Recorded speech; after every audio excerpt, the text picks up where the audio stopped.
হযরত ইউসুফ আলাইহিস সালামের সাথে জিনা ব্যভিচার করার জন্য জুলাইখা একটা খাস কামরায় নিয়ে গেছিল, রাজকীয়ভাবে সুসজ্জিত খাস কামরা। সেখানে ইউসুফ এবং জুলাইখা দুইজন ছাড়া দুনিয়ার আর কোনো মানুষ ছিল না। ইউসুফ আলাইহিস সালাম খাস কামরায় ঢুকে দেখলেন কামরার এক পাশে জুলাইখা পর্দা দ্বারা কোনো একটা কিছু ডেকে রেখেছে। ইউসুফ আলাইহিস সালাম জুলাইখাকে জিজ্ঞাসা করলেন, এখানে পর্দা দিয়া কি ডেকে রাখছো? জুলাইখায় কয়, আমি যেই মূর্তিটার পূজা করি এটা ডেকে রাখছে। বুঝা থাকলে বলেন আপনারা, কি ডেকে রাখছে? মূর্তি যেটার পূজা করে জুলাইখা। ইউসুফ আলাইহিস সালাম বললেন, তুমি তো এটার পূজাই করো, ডেকে রাখলা কেন? জুলাইখায় কয়, এখন আমি তোমার সাথে জিনা করব, মূর্তির সামনে জিনা করতে আমার লজ্জা হয়, এই জন্য ডেকে রাখছি যেন নির্বিঘ্নে তোমার সাথে জিনাটা করতে পারে। ইউসুফ জিজ্ঞাসা করলেন, তুই আমার সাথে জিনা করবার লাগি মূর্তি ডেকে রাখছস? না ডেকে জিনা করলে মূর্তি কি দেখে? প্রশ্নোত্তর বুঝতে পারতেছেন? তুই আমার সাথে জিনা করবার লাগি মূর্তি ডেকে রাখছস, না ডেকে জিনা করলে তোর মূর্তি দেখবো নি? আপনারা কি বলেন? জুলাইখা কয়, না, ইটারে ডাকলেও দেখে না, না ডাকলেও দেখে না। ডাকলেও দেখে না? ইউসুফ জিজ্ঞাসা করলেন, যে ইটারে ডাকলেও দেখে না, না ডাকলেও দেখে না, জিনা করবার লাগি ডাকলে কেন? এটারে তো না ডাকলেও দেখবে না, তুই ডাকলে কেন লাগিয়া? তখন জুলাইখায় কয়, শোনো, যদিও আমার মূর্তি না ডাকলেও দেখে না, কিন্তু যে কারিগরে মূর্তিটা বানাইছে চোখের মধ্যে দেখার ভঙ্গি দিয়া বানাইছে, যেমন বোঝা যায় চাইয়া রয়েছে, যেমন বোঝা যায় চাই রয়েছে। এই ভঙ্গিটার কারণে এটার সামনে তোমার সাথে জিনা করতে আমার লজ্জা হয়।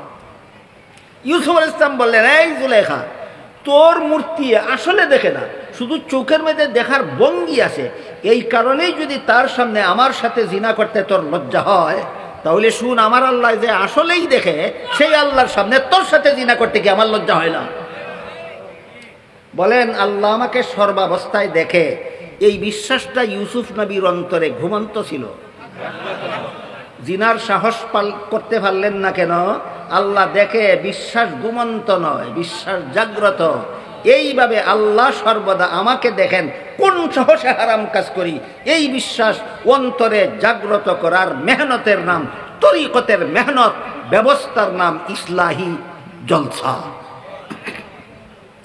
অন্তরের ঘুমন্ত ইমান জাগ্রত করার নাম ইসলাহ, জাগ্রত করার ব্যবস্থা যেই জলসায় দেওয়া হয়, জলসার নাম ইসলাহি জলসা।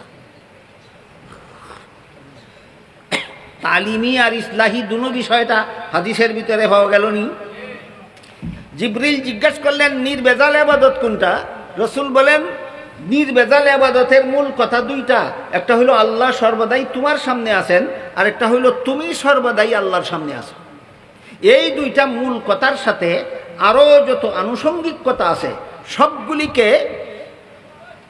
উম্মতের শীর্ষস্থানীয় আলেমগণ সবিস্তারে দলিল প্রমাণ সহ একটা শাস্ত্রে বিন্যস্ত করেছেন। শাস্ত্রটাকে পরিভাষাগতভাবে ইলমে তাজকিয়াও বলা হয়, ইলমে তাসাউফও বলা হয়। প্রথম প্রশ্নের জবাবে রসুল উম্মতকে ইলমে আকাইদ শিক্ষা দিয়েছিলেন। দ্বিতীয় প্রশ্নের জবাবে রসুল উম্মতকে ইলমে ফিকহ শিক্ষা দিয়েছিলেন। তৃতীয় প্রশ্নের জবাবে রসুল উম্মতকে ইলমে তাজকিয়া শিক্ষা দিয়েছেন, ইসলাহে নফসের বিদ্যা শিক্ষা দিয়েছেন। ইলমে তাজকিয়ার ডেফিনেশন, ইলমে তাজকিয়ার সংজ্ঞা, আল্লাহর যে সমস্ত বিধিবিধান অন্তরে বিশ্বাস করলেও চলে না, শরীরের বাহ্যিক অঙ্গ প্রত্যঙ্গের দ্বারা পালন করা যায় না, বরং বিশ্বাসও করতে হয় অন্তরের দ্বারা, পালনও করতে হয় অন্তরের দ্বারা, এমন বিধান জানার নাম ইলমে তাজকিয়া, ইলমে তাসাউফ। এটা হইল ইসলাহে নফসের ব্যাপার। বুঝাইতে পারলাম? তাহলে জিবরিলের 3 প্রশ্নের জবাবে রাসূল তার উম্মতকে 3টা ইলম শিক্ষা দিলেন।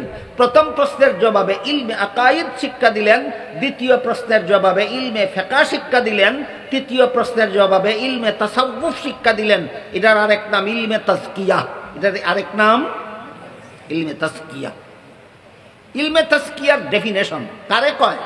ইলমে তাজকিয়ার সংজ্ঞা কি? ইলমে তাজকিয়ার সংজ্ঞা হলো আল্লাহর যে সমস্ত বিধান শুধু অন্তরে বিশ্বাস করলেও চলে না, শরীরের বাহ্যিক অঙ্গের দ্বারা পালনও করা যায় না, বরং বিশ্বাসও করতে হয় অন্তরের দ্বারা, পালনও করতে হয় অন্তরের দ্বারা। এমন বিধান জানার নাম ইলমে তাজকিয়া, ইলমে তাসাউফ, যা ইসলাহে নফসের ব্যাপার। একটা উদাহরণ দিলে আশা করি সহজে বুঝবেন ইনশাআল্লাহ। আগেই বলেছি উযু, গোসল, নামাজ, রোজা কোন ইলমের বিষয়? হ্যাঁ, ইলমে ফিকহের বিষয়। 5 বেলার নামাজ এটা ইলমে আকাইদের বিষয় না, এটা ইলমে ফিকহের বিষয়। 5 বেলার নামাজ এটা ইলমে তাজকিয়ার বিষয় না, এটা ইলমে ফিকহের বিষয়। কিন্তু আল্লাহ পাক রব্বুল আলামিন নামাজের ভিতরেও ইলমে তাজকিয়া হাসিল করতে হবে নির্দেশ দিয়া বলেন, কাদ আফলাহাল মুমিনুন আল্লাযীনা হুম ফি সালাতিহিম খাশিউন। ওই সমস্ত মুমিনগণ সফল যারা নামাজে যতক্ষণ পর্যন্ত নামাজে থাকবে ততক্ষণ পর্যন্ত তার অন্তরটাকে আল্লাহর ভয়ে ভীত এবং আল্লাহর ধ্যানে মগ্ন রাখবে। আল্লাহর ভয়ে ভীত অবস্থায়, আল্লাহর ধ্যানে মগ্ন অবস্থায় নামাজ পড়া এটা ইলমে ফিকহের বিষয় নয়, এটা ইলমে তাজকিয়ার বিষয়।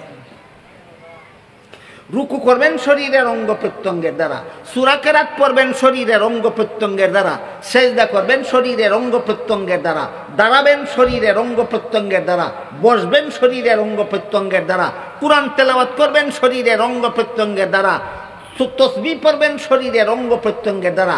এগুলি ইলমে ফিকহের বিষয়। কিন্তু আল্লাহর জ্ঞানে মগ্ন থাকতে হবে, আল্লাহর ভয়ে ভীত থাকতে হবে, মুখের দ্বারা না, হাতের দ্বারা না, পায়ের দ্বারা না, অন্তরের দ্বারা। এবার বলুন, নামাজে আল্লাহর যে বিধানটা অন্তরের দ্বারা পালন করতে হয় এটা ইলমে ফিকহের বিষয় না ইলমে তাজকিয়ার বিষয়? এবার বলেন তো ইলমে তাজকিয়া কারে কয়? আল্লাহর যে বিধান অন্তরে বিশ্বাস করলেই চলে না, আর শরীরের বাহ্যিক অঙ্গের দ্বারা পালনও করা যায় না, বরং বিশ্বাসও করতে হয় অন্তরের দ্বারা, পালনও করতে হয় অন্তরের দ্বারা। এমন বিধান জানার নাম ইলমে তাজকিয়া। এটার আরেক নাম ইলমে তাসাউফ। এটা অর্জন করার নাম ইসলাহে নফস। অর্জন করার ব্যবস্থা যে জলসায় যে সভায় দেওয়া হয়, এই সভাকে বলে ইসলাহি জলসা। বুঝাইতে পারলাম? আপনারা এটা ইসলাহি জলসা নি? তাহলে আত্মা অন্তরের ঘুমন্ত ইমান জাগ্রত করার ব্যবস্থা যদি এখানে আলোচনা না হয়, তো ইসলাহি জলসার নাম দেওয়ার কোনো সার্থকতা নেই।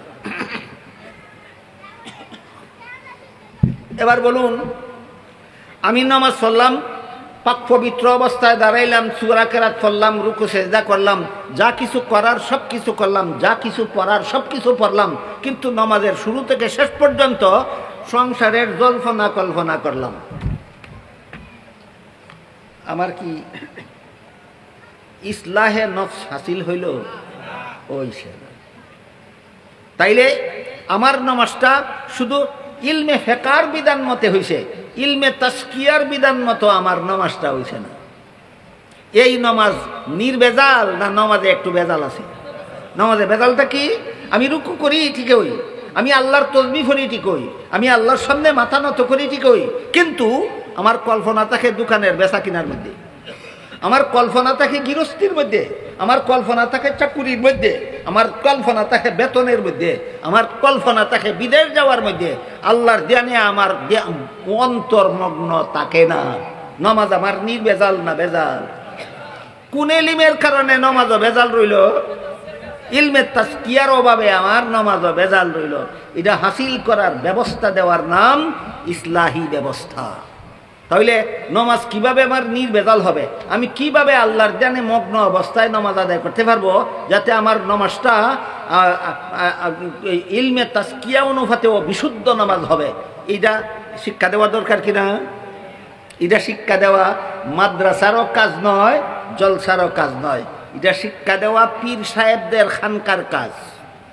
এখন আপনারা মনে করতে পারেন তাই না, তো আমরা খানকার রেফারেন্স দিয়া গেল গা, আমরা কোন খানকায় যাবো আর কোন দিন শিখুম?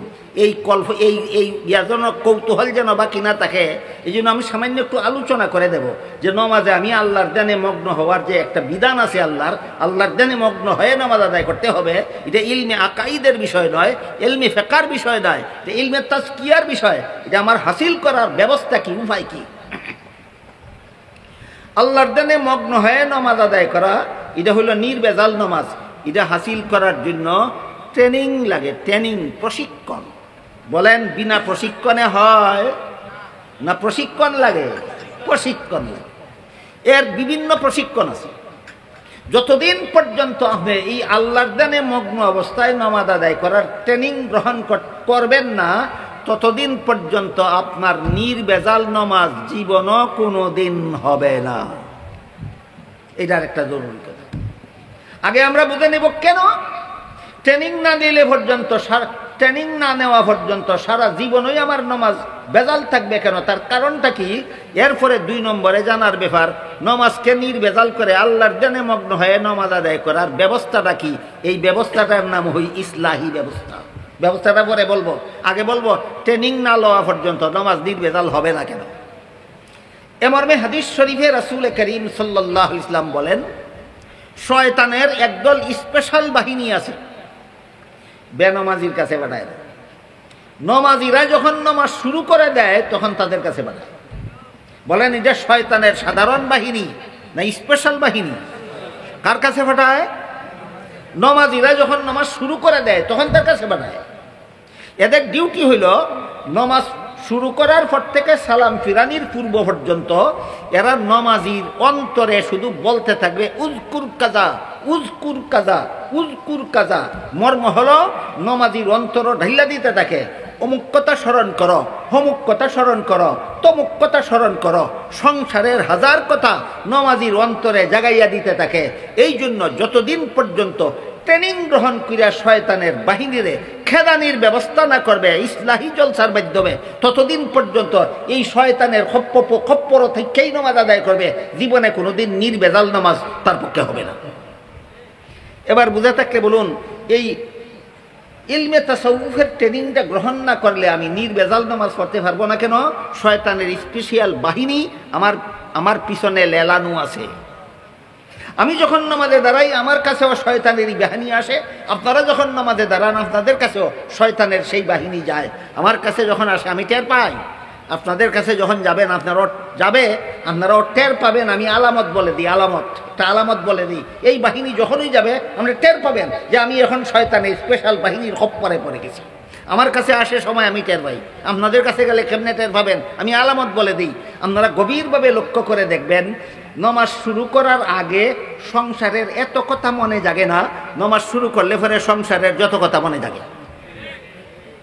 যখন দেখবেন নামাজ শুরু করে মাত্রই সংসারের কথা মনে জাগতেছে, তখনই বুঝবেন শয়তানি স্পেশাল বাহিনী এসে গেছে।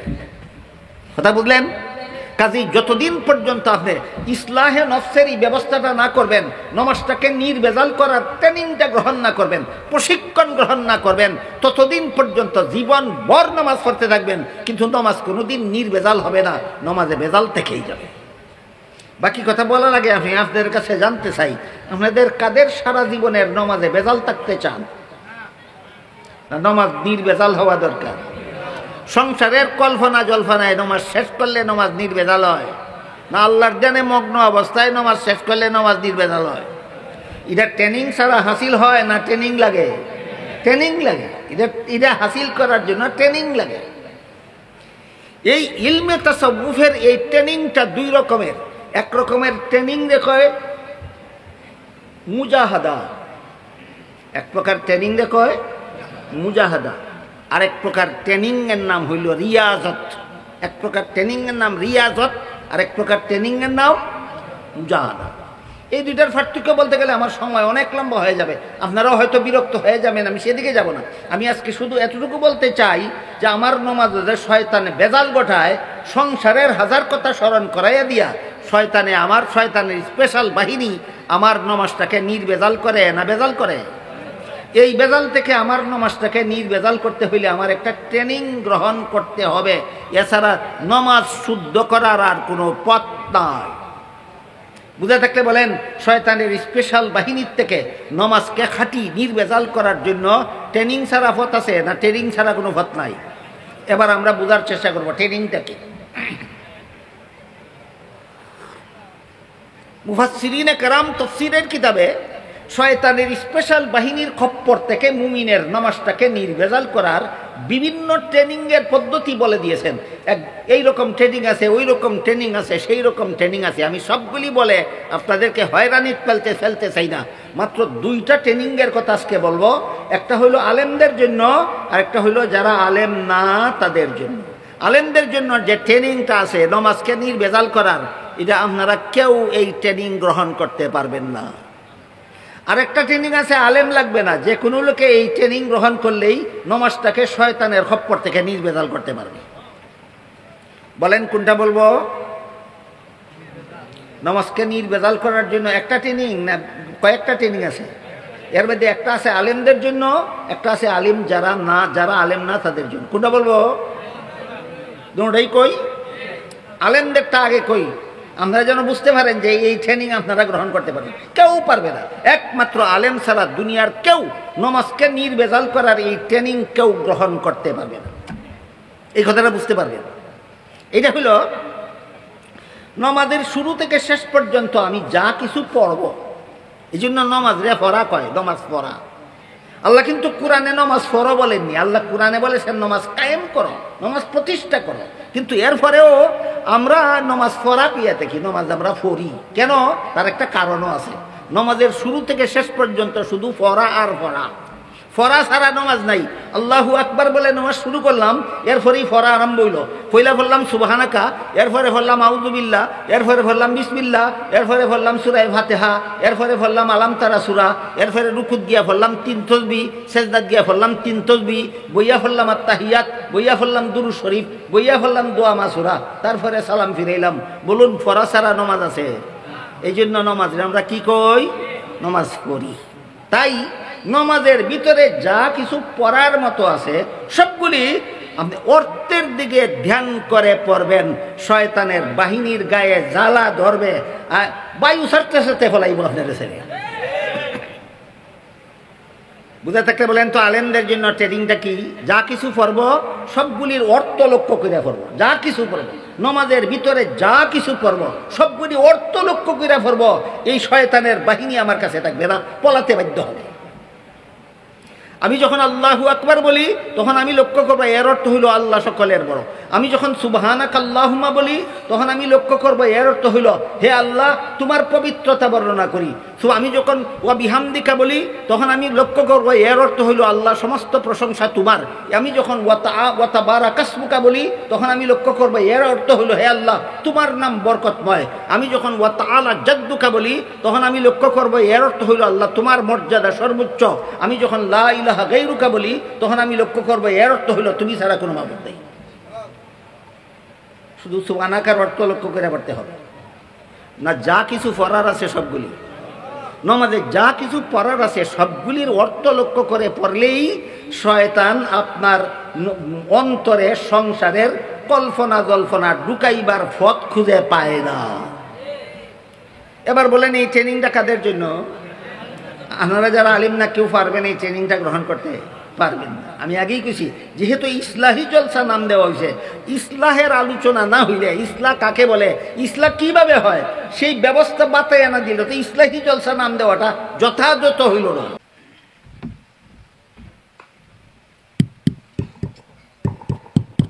মুহতারাম হাজিরিন, গুনার অভ্যাস ছেড়ে দিলে জাহান্নাম থেকে বাঁচা যায়, ফরজ ওয়াজিব আমল করলে জান্নাত পাওয়া যায়, সুন্নতে মুআক্কাদা আমল করলে নবীর শাফাআত পাওয়া যায়, কিন্তু আল্লাহর ওলি হওয়া যায় না। এখন আপনি মনে মনে ভাবতে পারেন 5 নম্বর কোনটা জানিও না, করলামও না, আল্লাহর ওলিও হইলাম না, 4টা কইরা যা ভাইলাম তাই তো যথেষ্ট। গুনার অভ্যাস ছেড়ে দিয়ে জাহান্নাম থেকে বাঁচলাম, ফরজ ওয়াজিব আমল কইরা জান্নাত পাইলাম, সুন্নতে মুআক্কাদা আমল কইরা নবীর শাফাআত পাইলাম। 5 নম্বরটা চিনলামও না, করলামও না, ওলিও হইলাম না, অসুবিধা কি? এটা একটা প্রশ্ন, একটু পরে আমি ইনশাআল্লাহ জবাব দেব। এর আগে আমাদের জানা দরকার 5 নম্বর কাজটা কি এবং সেইটা ছাড়া আল্লাহর ওলি হয় না কেন। সহিহ বুখারী শরীফের এক হাদিসে উল্লেখ আছে, রাসূল করিম সাল্লাল্লাহু আলাইহি ওয়াসাল্লাম বলেন, ওই 5 নম্বর কাজটা চিহ্নিত করে দিয়ে আল্লাহ রাসূল বলেন, নফল বন্দেগী যে যত বেশি করবে সে তত বড় ওলি হবে আল্লাহর। বলেন আল্লাহর ওলি হয় গুনাহ ছাইড়া দিলেই? আল্লাহর ওলি হয় শুধু ফরজ আমল করলেই? আল্লাহর ওলি হয় শুধু ওয়াজিব আমল করলেই? আল্লাহর ওলি হয় শুধু সুন্নতে মুআক্কাদা আমল করলেই, না নফল বন্দেগীকে অভ্যাস বানানি?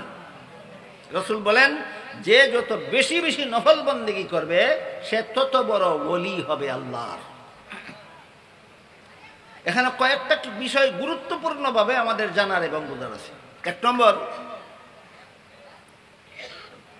এই 5 নম্বর কাজের দ্বারা ওলি হয়, আগের 4টার কারণে ওলি হয় না কেন?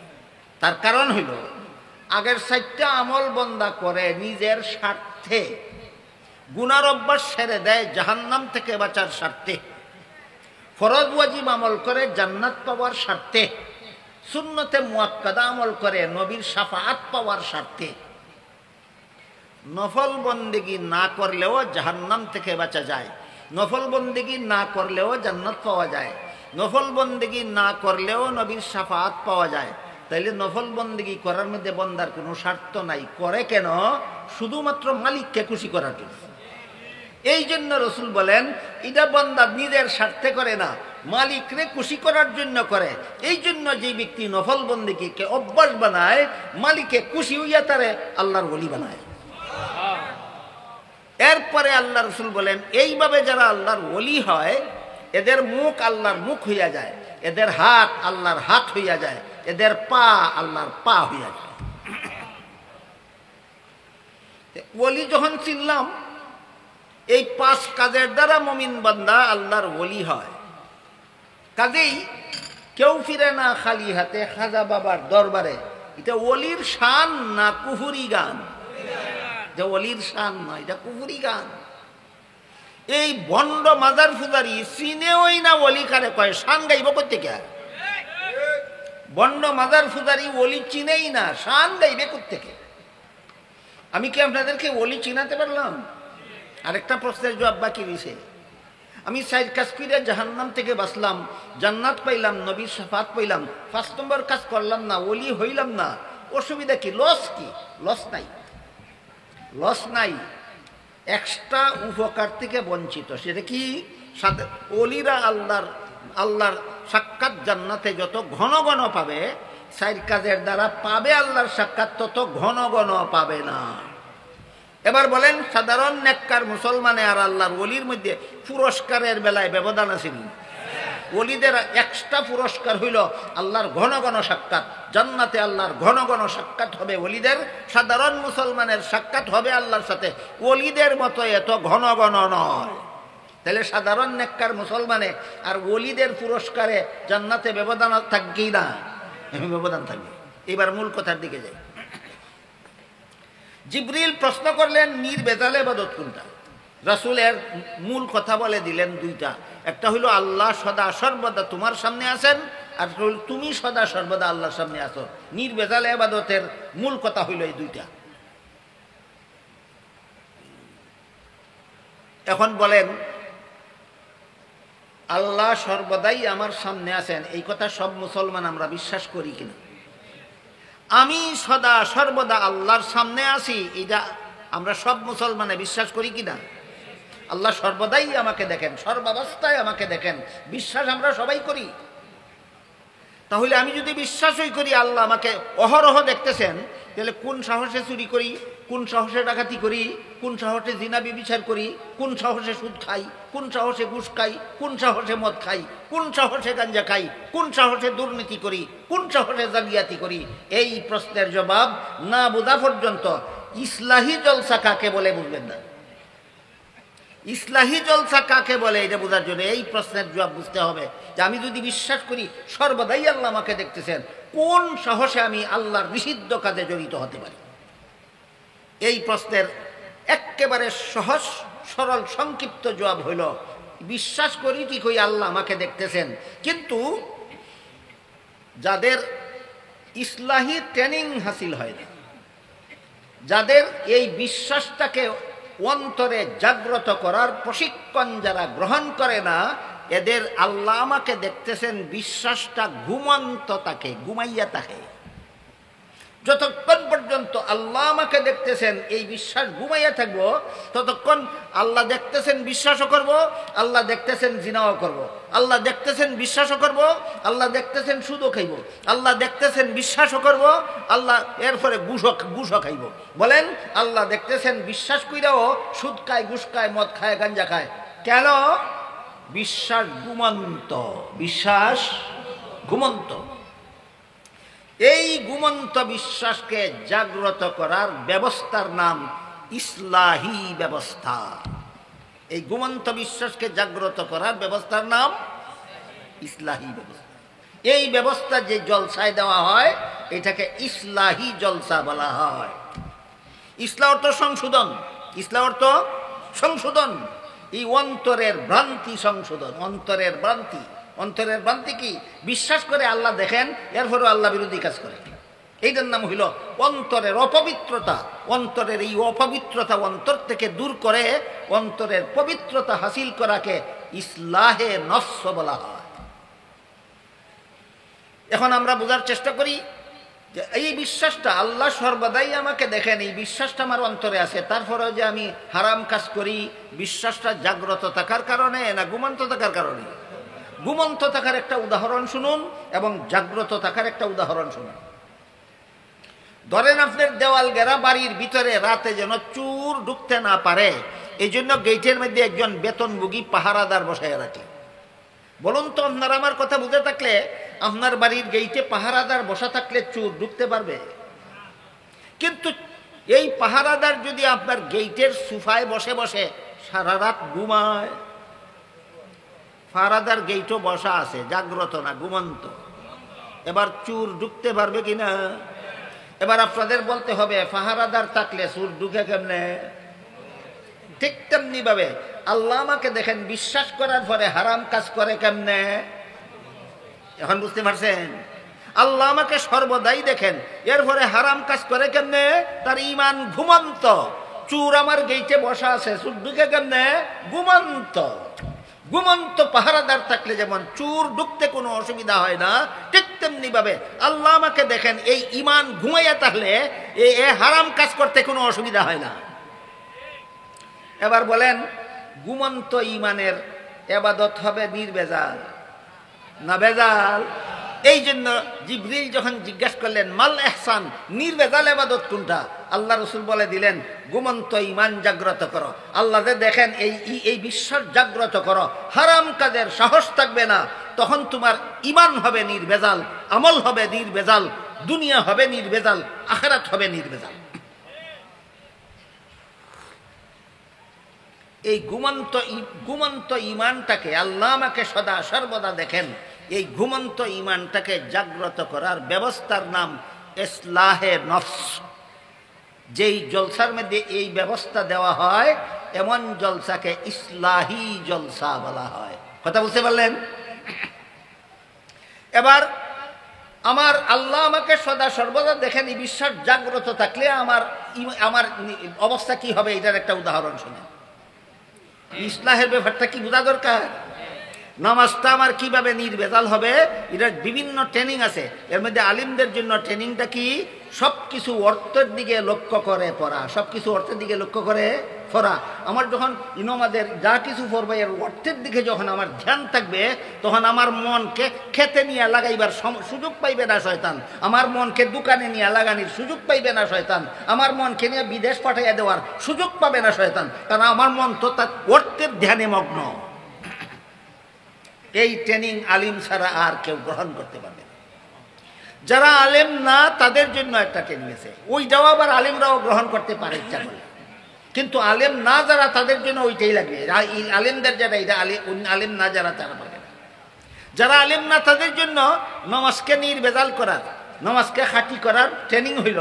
মুফাসসিরিনে কেরাম তাফসীরের কিতাবে লেখেন, তুমি যখনই নামাজে দাঁড়িয়ে দেখবা যে তোমার মনটা গেছে খেতে, তখনই ধ্যান করবা। রাসূল বলেছেন ফাইল লাম তাকুন তারাহু ফাইন্নাহু ইয়ারাক, তুমি আল্লাহরে না দেখলেও আল্লাহ কিন্তু তোমারে দেখে। যখনই দেখবা মন গেছে গা খেত, তুমি ধ্যান করবা আল্লাহ কিন্তু আমারে দেখে। যখনই দেখবা মন গেছে গা দোকানো, তখনই ধ্যান করবা আল্লাহ আমাকে দেখে। যখনই দেখবা মন গেছে গা বিদেশে, তখনই ধ্যান করবা আল্লাহ আমাকে দেখে। যখনই নামাজে দেখবা মন গেছে গা খেলাধুলার মধ্যে, তখনই ধ্যান করবা আল্লাহ আমাকে দেখে। এইভাবে যদি 100 বারও শয়তানে তোমার মন সংসারের কল্পনা নিয়ে যায়, আর 100 বারও আল্লাহ আমাকে দেখে এই কথা ধ্যান করে যদি তুমি মনটাকে ফিরাই আনতে পারো, তাইলে শয়তান 50 বার, 100 বার, 500 বার, 1000 বার তোমার মনকে বাইরে নিয়ে যে ক্ষতি করতে চাইছিল, তুমি ফিরাইয়া আনার কারণে, আল্লাহ আমাকে দেখে এই ধ্যান করার কারণে শয়তান তোমার নামাজের ত্রুটি যেটুকু করেছিল, আল্লাহ সেই ত্রুটি মাফ করে দিয়ে তোমাকে নামাজের পরিপূর্ণ পুরস্কার দেয়া দিবে। নারায়ে তাকবীর, নারায়ে তাকবীর। কুরআন সুন্নাহর আলো, ইসলামী তাফসীর মাহফিলের আলো, বিশ্বের মুসলিমের আলেমদের আলো, মুহতারাম আজমের আলো। নারায়ে তাকবীর। মুহতারাম হাজিরিন, দ্বিতীয় ব্যবস্থাটা বুঝে থাকলে বলুন, যারা আলেম না এদের নমাজের ইসলাহের কোনো ব্যবস্থা নাই। আছে কি ব্যবস্থা? যখনই দেখবো মনটা আমার নমাজের বাইরে গেছে গা, তখনই ধ্যান করবো আল্লাহ আমাকে দেখতেছি, আল্লাহ আমাকে দেখতেছে। আমি কোন সাহসে আল্লাহর গুলামিতে দাঁড়াইয়া মনটাকে সংসারে লাগিয়ে রাখতে পারি? ওই ইউসুফ আলাইহিস সালামের ঘটনা আবার স্মরণ করো। জুলাইখা কয় যে আমার এই দেবতা যদিও চোখে দেখে না, কিন্তু তার চোখের মধ্যে দেখার ভঙ্গি আছে। ইউসুফ বলেন, এই জুলেখা, তোর মূর্তির চোখের মধ্যে শুধু দেখার ভঙ্গি আছে, আসলে দেখে না। তারপরও যদি এটার সামনে আমার সাথে জিনা করতে তোর লজ্জা হয়, আমার আল্লাহ যে আসলেই দেখে, কোন সাহসে আমি তোর সাথে জিনা করব? বলেন আল্লাহ আমাকে দেখতেছে। এই কথাটা অন্তরে, এই বিশ্বাস অন্তরে জাগ্রত হইয়া গেলে ইবাদত বেজাল থাকে না নির্বেজাল হইয়া যায়, সংসারের কাজে বেজাল থাকে না নির্বেজাল হইয়া যায়। সুতরাং ইসলাহে নফসের এই ব্যবস্থা যারা এই ট্রেনিংয়ের মাধ্যমে যারা বাস্তবায়ন করতে পারে, একদিকে এদের ইবাদত বন্দেগী হয়ে যায় নির্বেজাল, অপর দিকে সকল প্রকার দুর্নীতি, জালিয়াতি, সকল প্রকার নিশাকুরি, সুদকুরি, ঘুষকুরি, মদকুরি, গাঞ্জাকুরির থেকে অন্তর হয়ে যায় পাক পবিত্র। এই হইল ইসলাহে নফস হাসিল করার ব্যবস্থা।